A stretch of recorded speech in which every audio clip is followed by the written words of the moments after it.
Worksheet number 44 discuss करने जा रहे हैं डीओ की तरफ से जो आपको मिली है। इसमें ये बताने जा रहा है एक लंबवृत्तीय शंकु का पृष्ठीय क्षेत्रफल।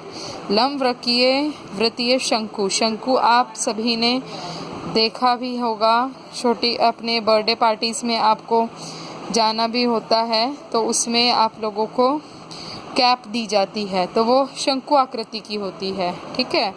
और आइसक्रीम खाते हैं आप, सॉफ्टी खाते हैं, वो भी शंकु आकृति की होती है। तो वो यही कहना चाहता है। इन आकृतियों को देखकर आप समझ ही गए होंगे कि ये आकृति क्या कहलाती है। दी गई आकृति एक लंब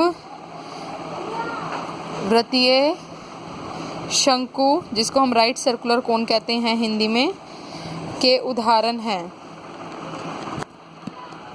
यह कहता है आकृति 1 में देखिए, यह आकृति 1 है।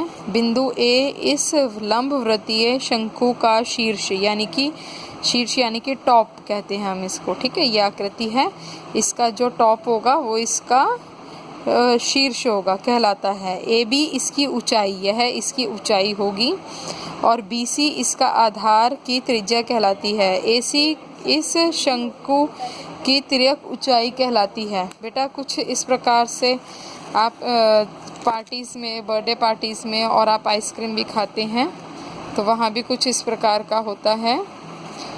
ये आप देख सकते हैं, कुछ इस प्रकार के आपको दिखाई देते हैं। कैप होती है, बर्थडे कैप। शंकु आकृति इस प्रकार की होती है।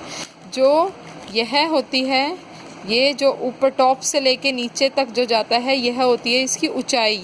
जो ये टॉप होता है यह होता है इसका शीर्ष, और जो ये नीचे है ये गोल आकृति का होता है, गोल, ठीक है। ये गोल होता है, इसी वजह से इस गोल को हम, इसका गोल होने के वजह से हम इसका जो व्यास और त्रिज्या ली जाती है इसकी, ठीक है।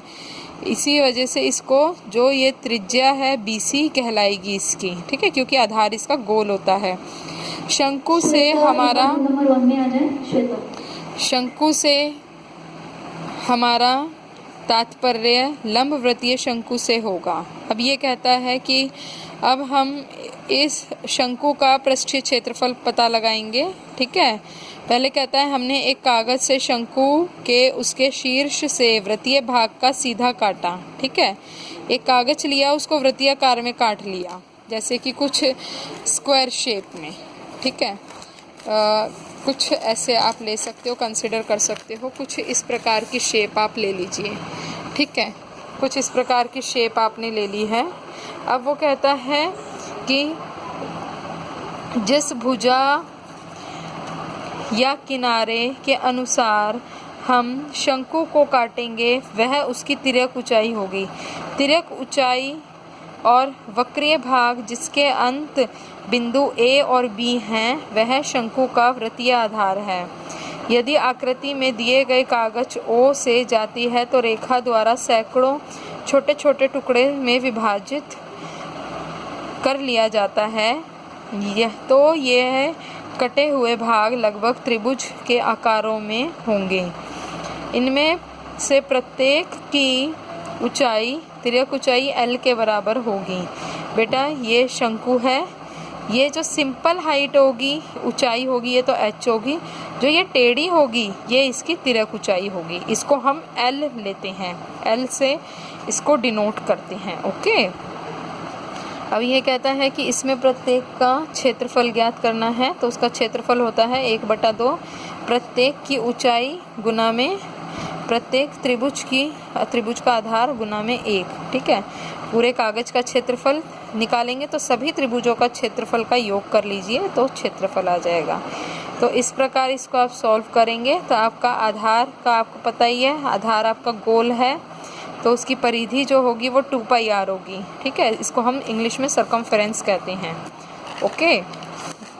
सरकमफेरेंस जो होता है सर्कल का वह आपका 2πr होता है।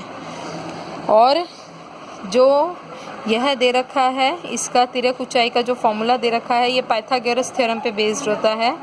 L square equals to r square plus h square. तो एल जो होता है वो under root of r square plus h square के बराबर होता है। यदि शंकु के आधार को बंद रखा जाता है तो इसे ढकने के लिए आर त्रिज्या वाले एक वृत्ताकार कागज के टुकड़े की आवश्यकता होगी। इसका क्षेत्रफल हम पाई आर स्क्वायर है, इसलिए शंकु का कुल पृष्ठीय क्षेत्रफल pi R L plus pi R square. Pi R दोनों में कॉमन ले लेंगे तो आर प्लस एल आपका बचेगा। ओके, ये कुछ प्रश्न हैं, ये सॉल्व करे हैं इसने। यदि एक लंब वृत्तीय शंकु का वक्र पृष्ठीय क्षेत्रफल ज्ञात करना है, ये कहता है तिर्यक ऊंचाई 10 दे रखी है और आधार दे रखा है 7। तो आपको L गिवन है इसका 10 और R गिवन है 7। पाई आर एल में वैल्यूज पुट करेंगे आप कुछ इस प्रकार से। शंकु का फॉर्मूला होता है पाई आर एल। पाई की वैल्यू है 22/7, R आपका होता है 7 और 10 आपका है L है आपका 10, R है आपका 7। दोनों को सॉल्व करेंगे, 7 से 7 कट जाएगा। 22 × 10 दैट इज़ योर 222। बेटा क्षेत्रफल पूछा है तो सेंटीमीटर स्क्वायर हो जाएगा। ओके, अब दूसरा प्रश्न है कि एक शंकु की ऊंचाई दे रखी है 16 सेंटीमीटर, ठीक है, इसका आधार दे रखा है 12 सेंटीमीटर। शंकु का कुल पृष्ठीय क्षेत्रफल ज्ञात करना है, यदि इसमें पाई की वैल्यू जो है 3.14 है। बेटा वैल्यूज़ पुट करेंगे, फॉर्मूला आपका चलेगा pi R L plus pi R square. Solve करेंगे, पाई की वैल्यू आप 3.14 कंसिडर करेंगे, इसमें पुट करेंगे वैल्यूज़, आपका आंसर आ जाएगा। ओके, यही इसने बोला है आपको सॉल्व करने के लिए, इसमें वैल्यूज़ पुट करिए, आंसर आ जाएगा। Okay, thank you so much.